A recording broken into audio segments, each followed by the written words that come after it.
কিছুক্ষণ পর দয়াল নবী মান নবী রাহমাতুল লিল আলামিন ওমরকে ডাক দিয়ে বলেন, ওমর রে, তুমি এখানে এসো কেন? তুমি ওকে মেরেছো বলো।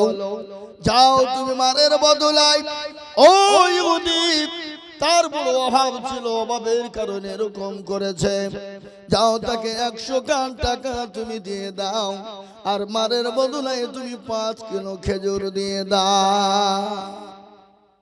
নেতা কারে বলে? নবী কাকে বলে?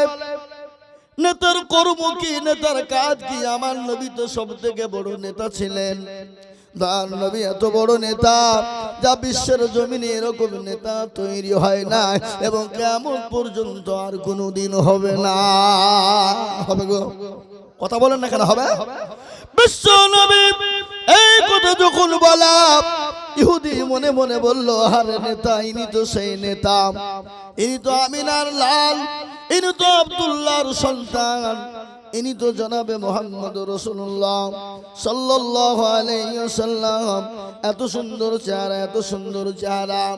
আপনারা শুনলেন বিশ্ব নবীকে এত সুন্দর লাগতো। তিনি এখন খাট আপনার কাটা লুঙ্গি পরতেন, সাদা চাদর তিনি গায়ে দিতেন, থান গায়ে দিয়ে মিডিল দিয়ে তিনি সিটি পেরে এত সুন্দর করে বসতেন, মনে হতো রাজাকে তার সিংহাসনে বসলো, এত সুন্দর লাগতো না। বিশ্ব নবী ইহুদিকে ডেকে বললেন, ভাই তোমার অভাব আছে, আমাকে তুমি কেন বললে না বলো? তোমার তো এখনো 15 দিনের মধ্যে টাইম দিয়েছিলে, 5 দিনের মতোই তোমার অভাব হয়ে গেলে আমাকে চাইলে তুমি দিয়ে দিতাম, কিন্তু তুমি কেন এরকম করলে বলো? ইহুদি বললেন, নবী গো, আমি বুঝতে পারি না ইয়া রাসূলুল্লাহ, আমি আপনার উম্মত নয়, আমি আপনার উম্মত নয়, জাতিতে ইহুদি ছিলাম গো নবী, আমি এখনো জাতিতে ইহুদি রয়েছি, আমি ঈসা নবী আলাইহিস সালামের উম্মতের লোক। ওগো নবী, আমি কিতাবের ভিতরে দেখেছিলাম পৃথিবীর জমিনে এমন একজন নবীর আবির্ভাব হবে, পৃথিবীর জমিনে এমন একজন নেতার আবির্ভাব হবে, যার ব্যবহার হবে ভালো, যার চরিত্র হবে ভালো। আল্লাহ তাআলা কোরআনে বলে দিলেন, ইন্নাকা লাআলা খুলুকিল আযীম।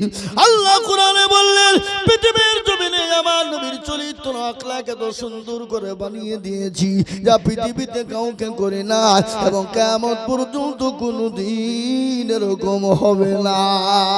নবী গো, আমি তাওরাত জবুর ইনজিলের ভিতরে দেখেছিলাম। ওগো নবী, আপনি আমাকে ক্ষমা করে দিবেন, আপনি আমাকে মাফ করে দিবেন। আমি আপনার কাছে আজকে কলমা পড়ে আমি আজ মুসলমান হয়ে গেলাম। জোরে বলুন সুবহানাল্লাহ। এ মুসলমান, আল্লাহর নবী কোনদিন কাউকে জোর করে কলমা পড়ান না, কাউকে জোর করে কলমা পড়ান না, কাউকে জবরদস্তি করে কলমা পড়ান না, কাউকে জোর করে মুসলমান করেন না, কোন জাতির উপর আঘাত করেন না, এবং কাউকে আঘাত করার জন্য নবীজি হুকুম দেয় না। আল্লাহ কোরআনে বললেন, লাকুম দীনুকুম ওয়ালিয়া দীন, তোমার ধর্ম তোমার কাছে, আমার ধর্ম আমার কাছে। লা ইকরাহা ফিদ্দীন, ধর্মের ব্যাপারে কোনো বাড়াবাড়ি করো না। আজকে তোমরা এমন নেতা হয়েছো, আজকে মুসলমানদের উপর আক্রমণ করো, মুসলমানদের ছেলে মেয়েদের উপর অত্যাচার করো, মুসলমানদের মসজিদ ভেঙে দাও, মুসলমানদের মাদ্রাসাগুলাকে ভেঙে দাও, মুসলমানদের বাড়িগুলা বুলডোজার দিয়ে জবরদস্তি করে ভেঙে দাও। আজকে তোমরা ক্ষমতার বড়ই দেখাও, না না, এ ক্ষমতার মালিক হলেন আল্লাহ। আজকে তোমাকে ক্ষমতা দিয়েছে, ক্ষমতা থেকে সরিয়ে দেওয়ার মালিক হলেন আল্লাহ। ঠিক না বেটি? জোরে বলুন। এ বাবা, নেতা কারে কয়? আর নবীর আদর্শ আদর্শিত যারা হয়েছে তারা কোনোদিন অন্যায় করেনি, করেছে? নবীর আদর্শ আদর্শিত নেতা ছিলেন কারা? হযরত আমিরুল মুমিনিন খলিফাতুল মুসলিমিন, তিনি তো অর্ধ পৃথিবীর খলিফা, খালি অর্ধ পৃথিবীর খলিফা, অর্ধ জাহানের মালিক। নেতা কারে বলে ভালো করে শুনে নাও। নেতার কাজগুলা মুসলমানদের কাছে শিখে নাও। নেতারা কিরকম কি ব্যবহার করেছে অন্য জাতির সঙ্গে দেখে নাও। অন্য জাতির সঙ্গে নেতারা কি ব্যবহার করেছে তোমরা ইতিহাসগুলা পড়ে দেখো। হযরতে ওমর তিনি যখন আমিরুল মুমিনিন খলিফাতুল মুসলিমিন অর্থ পৃথিবীর খলিফা, সেই সময় রাত্রি বেলায় ঘুরতে বেরিয়েছিল। কোনো বডিগার্ড নাই, কোনো সিকিউরিটি নাই, তিনি অর্থ জাহানের মালিক। কোনো বডিগার্ডের প্রয়োজন নাই, কোনো সিকিউরিটির প্রয়োজন নাই। আর তোমরা এমন নেতা হয়েছো যদি গ্রামের মেম্বার হয়ে যায় তোমার জন্য 2 জন সিকিউরিটি প্রয়োজন। যদি প্রধান হয়ে যাও তোমার জন্য 4 জন সিকিউরিটি আপনার দরকার। তুমি যদি ব্লক সভাপতি হয়ে যাও তোমার জন্য 8 জন বডিগার্ডের প্রয়োজন। তুমি যদি এমএলএ এমপি হয়ে যাও তোমার জন্য 10 জন 12 জন কেন থাকবে বডিগার্ড? কেন? তুমি হলো দুর্নীতিবাজ নেতা। তুমি লোকের টিন চুরি করে খেয়েছো, লোকের ঘরের টাকা মেরে খেয়েছো, লোকের কাটমনি খেয়েছো। তোমাকে মেরে দিবে বলে তোমার ভয় আছে, তার জন্য সিকিউরিটি রেখেছো। কি বলছেন আপনারা বলুন? হ্যাঁ, লোকের টাকা মেরে খেয়েছে তাহলে কি তো সিকিউরিটি, নাহলে তো পিঠে পড়বে, একটাও মাটিতে পড়বে না। কি বলছেন আপনারা বলুন? নেতা কারে বলে শুনে নাও। আমিরুল মুমিনিন খলিফাতুল মুসলিমিন অর্ধ পৃথিবীর খলিফা হযরতে ওমর, তার কোনো সিকিউরিটি নেই, কোনো বডিগার্ড নেই। তিনি রাত্রি বেলায় বেরিয়ে গেলেন। তার মনে তার মানুষেরা কেমন আছে দেখতে গেলেন। মুসলমান যেতে গিয়ে দেখলেন এক ইহুদি রাস্তার মাঝে দাঁড়িয়ে তিনি কান্না করতেছেন। হযরত ওমর এক পা করে এগিয়ে গেলেন। হযরত ওমর গিয়ে বলে, পথিক তুমি একা এখানে দাঁড়িয়ে কান্না করো কেন? ওই ইহুদি হযরত ওমরকে ধমক দিয়ে দেয়। হযরত ওমর তো নরম হয়ে যায়। যত ধমক দেয় তত কি হয়ে যায়? যারা বলুন নরম হয়ে যায়। ইহুদি মনে মনে করলো, আরে এ তো চোর বা ডাকাত হতে পারে না। দেখবেন রাত্রি বেলায় আপনার বাড়ির পাদুর দিয়ে যদি চোর বা ডাকাত চলে যায়, যদি বলে আপনি যদি বলেন কে যায়, বলে তোর বাপ যায়, বলবে না? বলবে না? কথা কান না কেন? হ্যাঁ, যদি বেশি ফুটিয়ে করেন তো ফটা মারবে, লাগাবে, খতম। নাকি বলছেন? বলেন এ মুসলমান, ইহুদি মনে মনে করলো ইনি চোর বা ডাকাত হতে পারে না। বলে কে হতে পারে? একে জোরে যত কথা জোরে বলি তত নরম হয়ে যায়। সঙ্গে সঙ্গে ইহুদি বললে, লোকপতি তুমি কে জানি না, তুমি কে জানি না, আমি জাতিতে ইহুদি, আমি মদিনার স্টেটের বাইরের লোক, আমি বড় গরিব মানুষ। আমার বাড়িতে 3 দিন চুলো জ্বলে না, পাখা জ্বলে না, উনুন জ্বলে না। আমি শুনলাম মদিনার গভর্নর, মদিনার ওই অর্ধ পৃথিবীর খলিফা, অর্ধ পৃথিবী জাহানের মালিক ওমর নাকি বড় ভালো মানুষ, সে নাকি দয়ার মানুষ, মায়ার মানুষ, সে নাকি গরিবের সাহায্য চায়। আমি তার কাছে সাহায্য নিবার জন্য বেরিয়েছিলাম। ইতিমধ্যে আমার সঙ্গে ছিল বিবি। বিবিকে বললাম, ও বিবি তুমি কি করবে? আমার বিবির পেটে ছিল বাচ্চা, তাতে প্রসব বেদনা উঠে গেল। আমি আমার বিবিকে ওই তাম্বু গিরি দিয়ে তাম্বুর ভিতরে রেখে দিয়েছি। আমি কি করব? হযরত ওমর নেতা কারে বলে, নেতার কাজ কি? সঙ্গে সঙ্গে ওমর বলল, ভাই ইহুদি গো তুমি একটু বসো, আমাকে দেখতে দাও। হযরত ওমর তিনি বাড়ি চলে গেলেন। বাড়ি যাওয়ার পরে বিবিকে সালাম দিলেন, দিয়ে বললেন, আব্দুল্লাহর মা দরজা খোলো, দরজা খোলো। এ বাবা আমার বাড়িতে গিয়ে বলি না বিবিকে অমুকের মা দরজা খোলো বলি না? এই কি কথা বলছেন না কেন? বলি কি না? বলে আব্দুল্লাহর মা দরজা খোলো। বলে স্বামী গো দরজা খোলা আছে, আপনি চলে আসুন। বলে বিবি রে আজকে তুমি কি জান্নাত খরিদ করতে চাও? তুমি কি জান্নাত পেতে চাও? বলে হ্যাঁ জান্নাত খরিদ করতে চাই। বলে বিবি রে তোমাকে দায়ের কাজ করিতে হইবে। দায় বুঝেন না? এই দায় বুঝেন না? দায় কাকে বলে? এখন তো লাড়ি কাটা লাগে না, এখন বেদনা উঠতে দেরি, পয়সার গরমে নার্সিং হোমে ভর্তি করতে দেরি নাই। কত কন্যা কেন? বলে আমার বিবি কষ্ট পায়, ওটা কেটে বের করে নিতে হয়, ঠিক না? আমি আপনাদেরকে বলি আম কোন মাসে পাকে? জ্যৈষ্ঠ মাসে। তাল কোন মাসে পাকে? কুল কোন মাসে পাকে? এ বাবা আপনি যদি এখন মনে করেন আম পাকিয়ে খাবো, হবে নাকি? আপনাকে কার্পেট দিয়ে পাকাতে হবে তবে খাওয়া হবে। এই কথা কোন না কেন?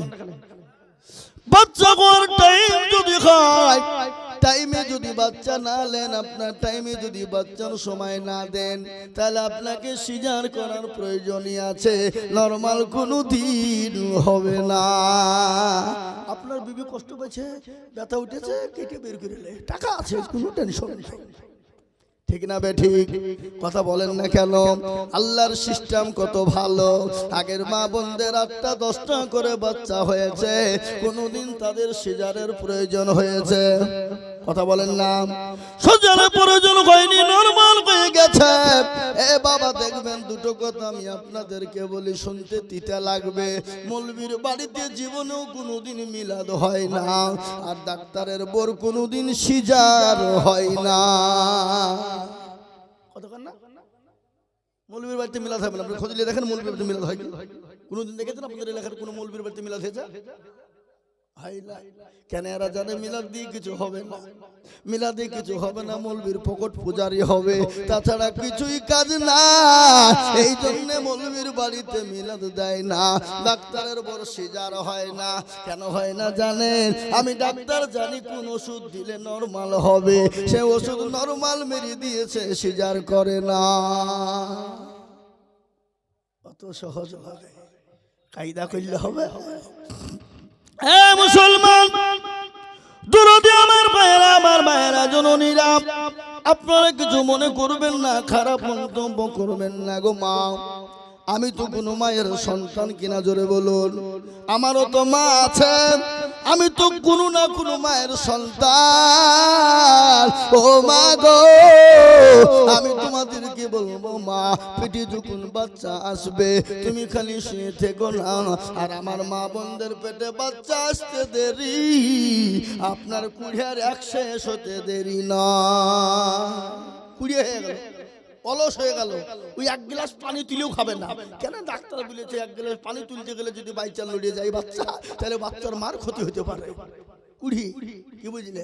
আমার আগেকার মা বোনেরা পেটে বাচ্চা, কোলে বাচ্চা নিয়ে ঢিকিতে এরকম ঢিকি ঢিকি, আপনাদেরকে ঢিকি ছিল না নাকি?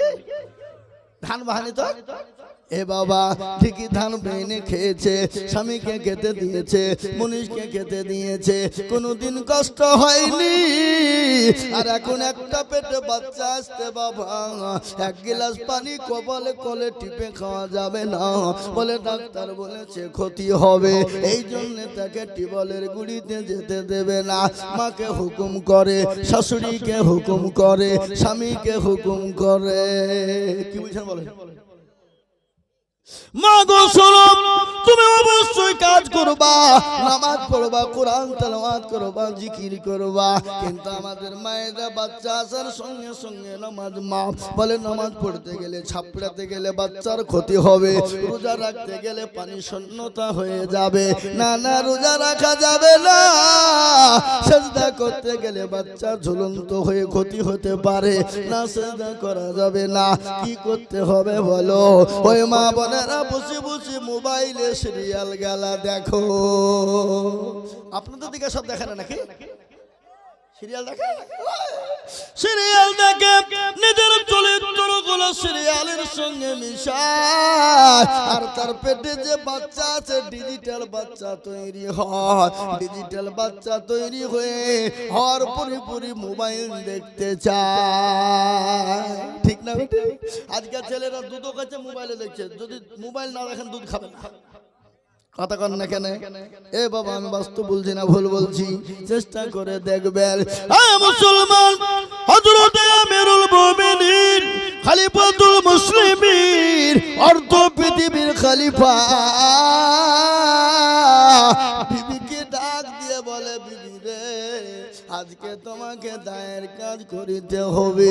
মনে কোনো ঘৃণা নাই, মনে কোনো অহংকার নাই। তিনি অর্থ পৃথিবীর খলিফার বিবি, অর্থ জাহানের মালিকের বিবি, মনে কোনো ঘৃণা নাই। আর আজকে যদি আমাদের দেশের মেম্বার প্রধানের যদি হয়ে যায়, তো তার বইয়ের অহংকার দেখা যায় না। কি বুঝেন আপনারা বলুন? আপনি সার্টিফিকেট আনতে যান, আপনাকে বসতেও বলবেন। আমি নিজে প্রমাণ বলছি। এ বাবা, এ দরদি আমার ভাইয়েরা, হযরত ওমর বলে, বেবেরে তোমাকে দায়ের কাজ করিতে হইবে। তিনি আপনার লোকরি করে কাপড় চোপড় যা প্রয়োজন সব তিনি গুটিয়ে নিলেন। গুটিয়ে নেওয়ার পরে হযরত আমিরুল মুমিনিন আসলামকে ডেকে বললেন, আসলাম রে, বাইতুল মালের দরজা খোলো রে আসলাম। বাইতুল মালের দরজা যখন খুলে দেওয়া হলো, বস্তায় করে খেজুর ময়দা ভরে নিলে। আসলামকে ডাক দিয়ে বলে, আসলাম রে, আমার বোঝা আমার মাথায় উঠিয়ে দাও।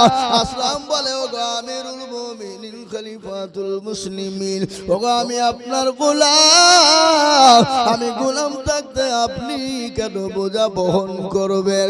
আমিরুল মুমিনিন বললেন, ওগো আসলাম, আমি যে দৃশ্যখানা দেখেছি, কিয়ামতের দিন আল্লাহ হয়তো আমাকে আসামির কাঠগড়ায় দাঁড় করে দিতে পারে না। আমার বোঝা তুমি আমাকে তুলে দাও।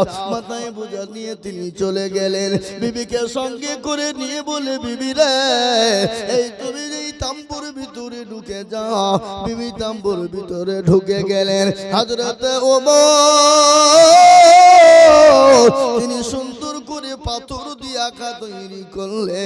আঁকা কিন্তু জ্বলে না, কাঁচা চুলো জ্বলে না, যত ফু দেয় তত ধোঁয়া বেরিয়ে যায়। কিছুক্ষণ পরে বিবি ডাক দিয়ে বললেন, ওগো আমিরুল মুমিনিন খলিফাতুল মুসলিমিন, আপনি আপনার বন্ধুকে বলে দিন, আমার আল্লাহ তাকে পুত্র সন্তান দান করেছে।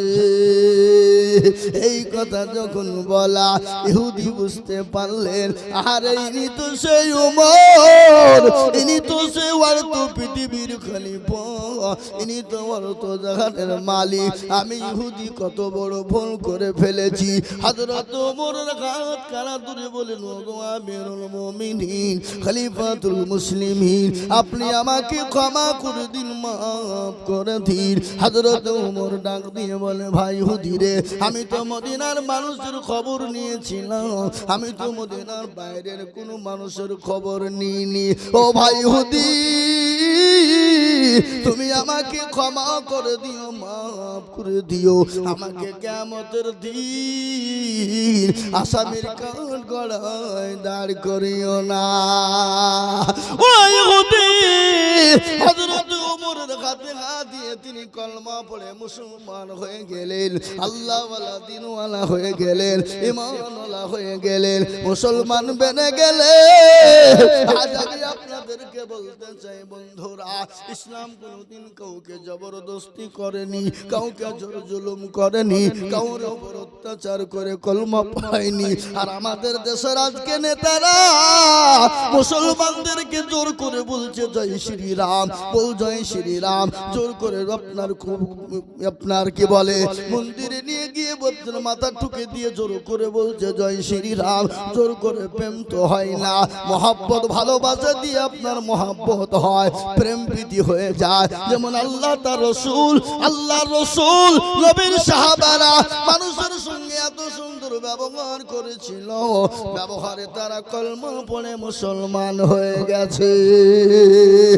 আর নেতা যদি এই যুগের নেতা দেখতে চাও, আমার নবীর আদর্শিত নেতা ছিলেন দিল্লির সম্রাট, যার নাম হলো বাদশাহ জাহাঙ্গীর রহমতুল্লাহ আলাইহি। শুনলেন তিনিও তো নেতা ছিলেন, বাদশাহ শাহজাহান তিনিও তো নেতা ছিলেন, বাদশাহ গিয়াসউদ্দিন তিনিও তো নেতা ছিলেন। সে জামানায় মুসলমানরা রাজত্ব করেছিল।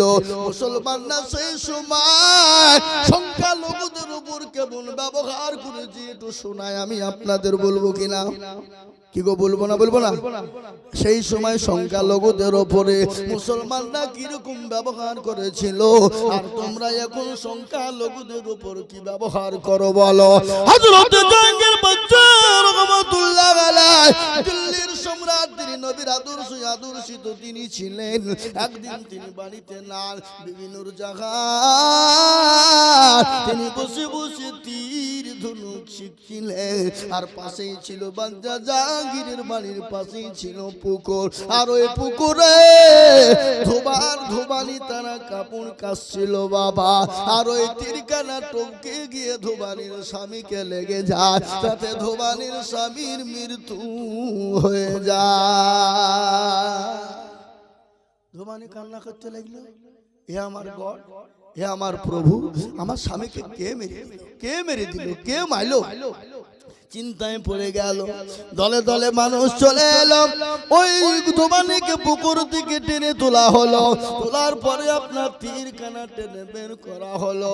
হওয়ার পরে আপনার তীরখানা দেখছে অন্য কারণ নয়, এটা স্টাম্প মারা তীর, এটা হলো বাদশাহ জাহাঙ্গীর রহমতুল্লাহ আলাইহির তীর। এ বাবা, বাদশাহ জাহাঙ্গীরের দরবারে চলে এলো। বড় লম্বা কাহিনী বাবা, আমি সংক্ষিপ্ত আপনাদেরকে শোনাইছি। বাদশাহ জাহাঙ্গীরের কাছে যখন পৌঁছে গেল, বলে ওগো বাদশাহ, আপনি তো নেই পরায়ণ বাদশাহ, আপনি তো আদর্শমান বাদশাহ, আপনি সংখ্যালঘুদের উপর জুলুম করেন না, অত্যাচার করেন না। আমি আপনার কাছে বিচার এনেছি। বলে কি বিচার? বলে স্টাম্প মারা তীরখানা আপনি চিনেন নাকি? বলে হ্যাঁ, তো আমারই তীর। বলে কি খবর? বলে বাদশাহ গো, এই তীরখানা দিয়ে আমার স্বামীকে লেগে স্বামী মারা গেছে, আপনি আসামি বের করে বিচার করে দিন। বাদশাহ জাহাঙ্গীর বলো, তাই তো রে, এটা তো আমার স্টাম্প মারা তীর। না না না না, বিচার করতে হবে। ধোবানিকে ডাক দিয়ে বললো, ধোবানি গো, তুমি চলে যাও, আমাকে টাইম একটু দাও, আমাকে আসামি খুঁজে বের করতে দাও। ধোবানির দলবল নিয়ে চলে গেল। বাদশাহ জাহাঙ্গীর তিনি চিন্তায় চিন্তিত হয়ে গেলেন। তিনি বললেন, আমার পরওয়ারদিগারে আলম, ও মাবুদ গো, আমি আসামি কোথায় খুঁজে বের করব? কে মেরেছে? আল্লাহ, আমি যদি আসামি বের করে সঠিক বিচার না করে দিই, মুসলমানদের ক্ষতি হবে, মুসলমানদের আদর্শের ক্ষতি হবে, মুসলমানদের নবীর আদর্শের ক্ষতি হয়ে যাবে।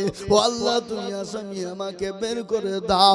ইতিমধ্যে বিবি নূরজাহান এসে বলে, প্রাণের স্বামী গো, ও আমার স্বামী, আপনি চলুন গোসল করে খানা খাবেন গো স্বামী। বলে না রে বিবি, না, আমি খানাও খাবো না, গোসলও করবো না। বলে কেন কেন, কি হয়েছে বলো? বলে বিবি রে, এইটা হলো স্টাম্প মারা তীর। বলে চিনি। বলে হ্যাঁ, এটা তো আমাদের তীর। বলে বিবি রে, এই স্টাম্প মারা তীর ধোবানির স্বামীকে লেগে গেছে, তাতে মারা গেছে। আমার কাছে বিচার চেয়েছে, আমি যদি সঠিক বিচার না দিই, তাহলে তো আজকে আমাদের কলঙ্ক হয়ে যাবে, মুসলমানের আদর্শর কলঙ্ক হয়ে যাবে, আমার নবীর আদর্শর কলঙ্ক হয়ে যাবে। ও বিবি, আমি আসামি কোথায় পাবো আসামি বের করে দাও। বিবি বলে স্বামী গো কোনো টেনশন করবেন না, আমার আল্লাহ রয়েছে, আপনি আসামি পেয়ে যাবেন। কিন্তু স্বামী গো আপনি যদি আসামি পেয়ে যান, ওগো স্বামী আপনি আপনার আত্মীয়র দিকে টেনে বিচার করবেন না, আপনি কোরআন এবং হাদিসের দিকে টেনে বিচার করবেন। বাচ্চা জাহাঙ্গীর বলে বিবি রে কোরআন ও হাদিসের থেকে জীবনের থেকে কোনো দাম নাই।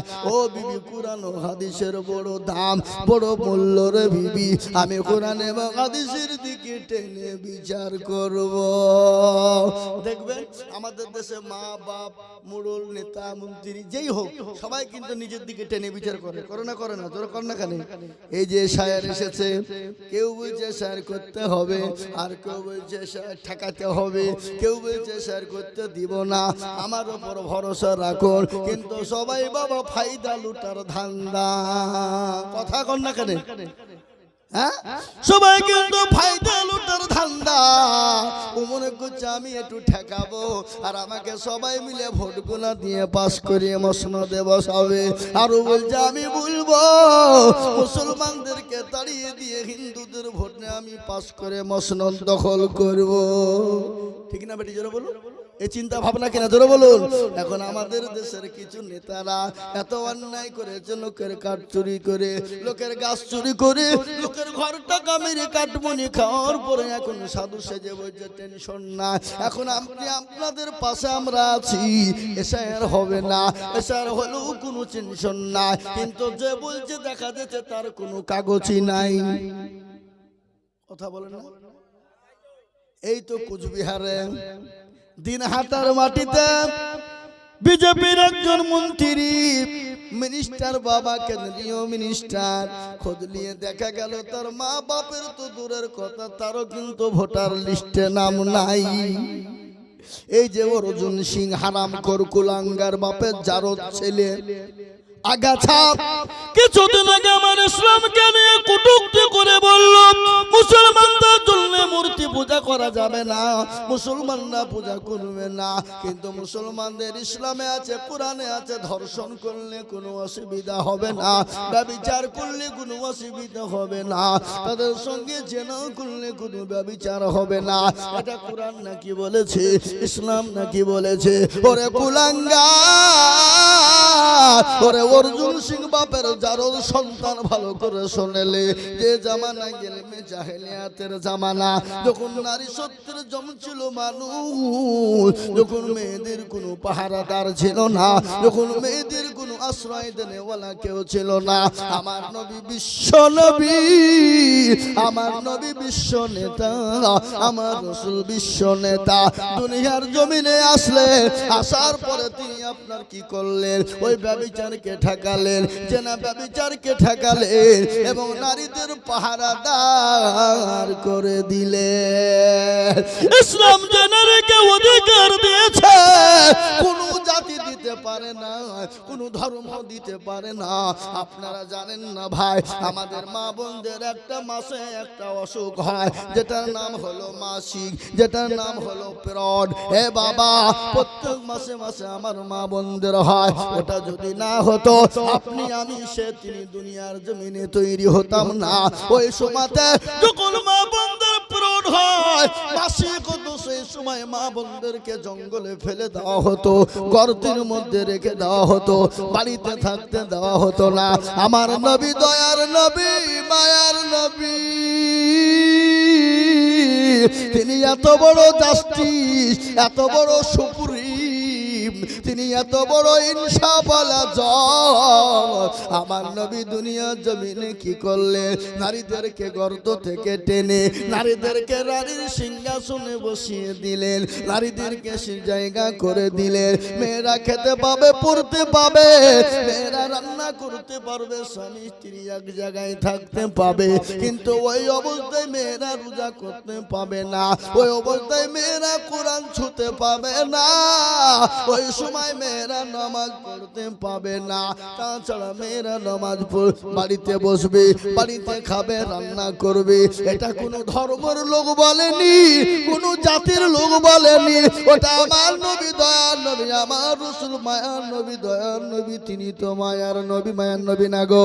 এই জোরে বলুন, বদল আছে না নাই? আল্লাহর নবী, মায়ার নবী গো, আপনি নবী আমার জীবনের জীবন, আপনি আমার জীবন সাথী, অন্ধকার কবরের বাতি, আপনি হইলেন নির্দুনিয়ার ধন, আপনি রহমাতাল লিল আলামিন, আপনি উম্মতের জামিল, আপনি রহমাতাল লিল আলামিন, আপনি উম্মতের জামিল, আপনি হইলেন গুনাহগার উম্মতের আপনজন।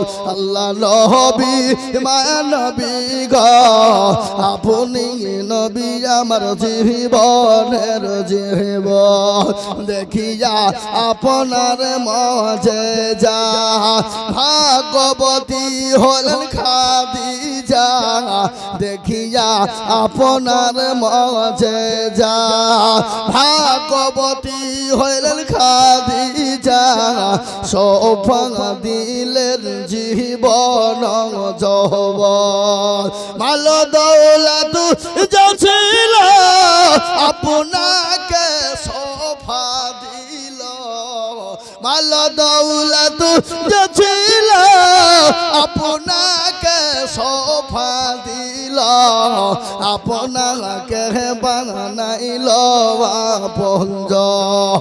আল্লাহ নবী, মায়া নবী গো, আপনি নবী আমার জীবনের জীবন। মুসলমান দরদি, জীবনে কোনদিন মিথ্যা কথা বলেন নাই। 63 বছরের জিন্দেগি কাউরের উপর আক্রমণ করে নাই, কাউকে চড় মারে না, কাউরে জবরদস্তি করে কোন ধর্মের উপর আঘাত করে না। আজকে ইসলামের উপর আঘাত করো, মসজিদ ভেঙে দিতে চাও, মাদ্রাসা ভেঙে দিতে চাও, তো বলবো বেঈমান। যতই মাদ্রাসা মসজিদ ভেঙে দাও না কেন, মুসলমানদেরকে শেষ করতে পারবা না, ইসলামকে শেষ করতে পারবা না। ইসলামের মালিক হলেন আমার আল্লাহ।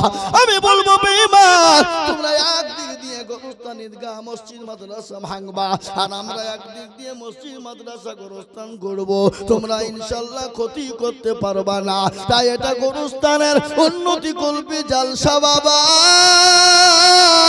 আমি লম্বা বয়ান করে ফেলেছি বাপরে, আমি আর লম্বা বয়ানের দিকে যাব না, আমি বয়ান আবার করব, কিন্তু তার আগে গোরস্থানের জন্য একটু কালেকশন হয়ে যাক বাবা।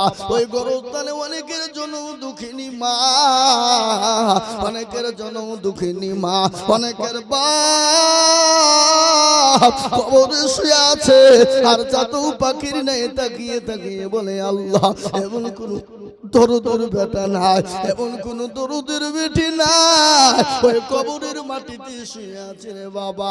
ও মুসলমান গো, ওই মা বাপ নিজের আত্মীয় স্বজন এবং নিজের জন্য ঘর তৈরি করার জন্য আমি আপনাদের কাছে একটু হাত পেতে দেব। আমি আজিজুল হক সারা পশ্চিম বাংলা, নাই আসাম, ত্রিপুরা, মেঘালয়, মণিপুর, উড়িষ্যা, বিহার, ঝাড়খণ্ড, পশ্চিম বাংলা, বাংলাদেশের মাটি মানুষের কাছে লক্ষ লক্ষ লক্ষ টাকা করে বলি, আজ আমি ইন্দ্রনাগার মাটিতে লক্ষ লক্ষ টাকা চাইব না।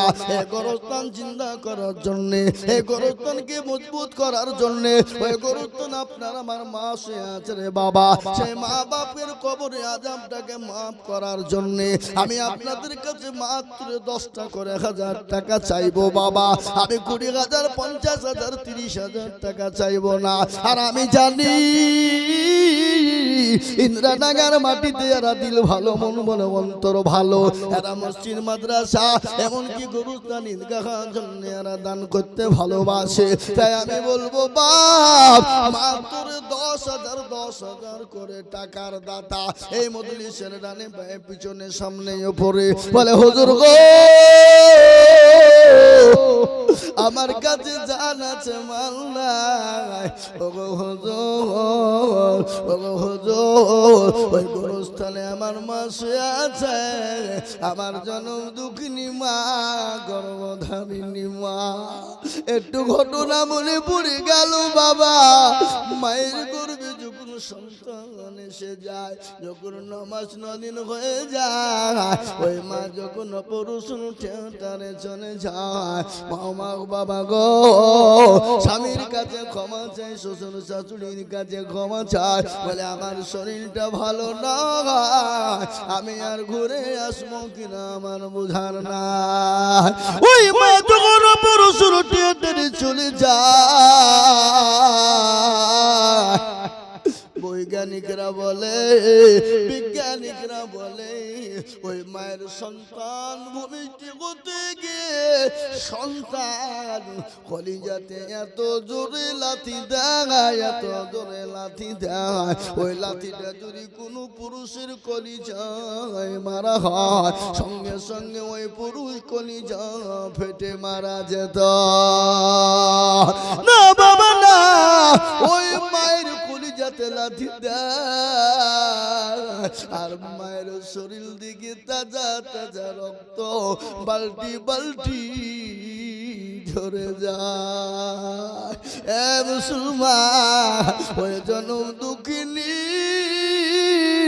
গর্ভধারিণী মা কার কবরে শুয়ে আছে রে বাবা, কার অসুস্থ হয়ে পড়ে আছে, সে মায়ের জন্য আমি 10টা করে 1000 টাকা গোরস্থানের জন্য দেখতে যাই। বলে হুজুর গো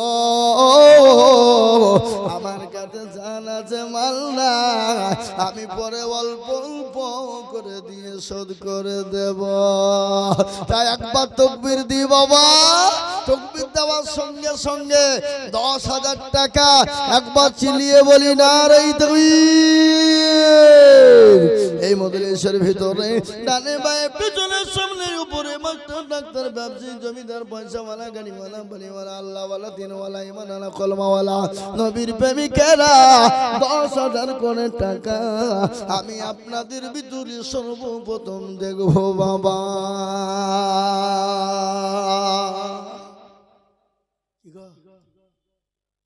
আপনাদের ভিতরে 10,000 টাকা করে দেওয়ার লোক নাই? এ বাবা কথা কন, 10,000 করে টাকা, 10,000 টাকা তো বেশি নয় বাবা, বেশি ভারী নয়। আমি বলবো বাপজি ভাইয়েরা মায়েরা বোনেরা, নামটা একটু বলবেন, নামটা একটু লিখে দেবেন। এটা কে দিল গো? আপনি কত 100 টাকা ঘুরিয়ে নেবেন নাকি? ও যে 300 400 হলে আল্লাহুম্মা আমিন। এ মুসলমান একজন জননী 1100 টাকা দিয়েছে। আমি বলবো বাপ সর্বপ্রথম 10,000 টাকার দাতা এই মজলিসের ভিতরে একটা ফ্যানটা রাখতে হয় না, কি ধরনের লোকেরা গরমে মরিয়ে কোনো। আল্লাহুম্মা আমিন। এ মুসলমান দরদি কি বলেন আপনারা? মাইকে বকা কম কষ্টটা ভাবছেন নাকি? হ্যাঁ আসেন দিন 10 মিনিট বলেন, কালকে যদি আপনার গলাকে জিসিবি দিয়ে চালিয়ে না তুলতে হয় আসেন। হ্যাঁ কি বুঝেন আপনারা বলুন? হ্যাঁ এ মুসলমান দরদি, আর আমাদেরকে প্রতিদিন বকতে হয় বাবা। গতকালকে 5 ঘন্টা বক্তব্য করেছি, 5 ঘন্টা।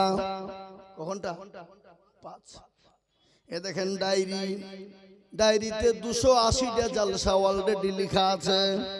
280। এই মাসে 30 দিনে মাস কিন্তু জালসা আছে 48টা, ডিসেম্বরে আছে 46টা। ডবল ডবল কি করবো, লোকে শুনছে না তো তুই পাইলি হইল। কি বললেন? এ বাবা আমি আপনাদেরকে বলি বাবা,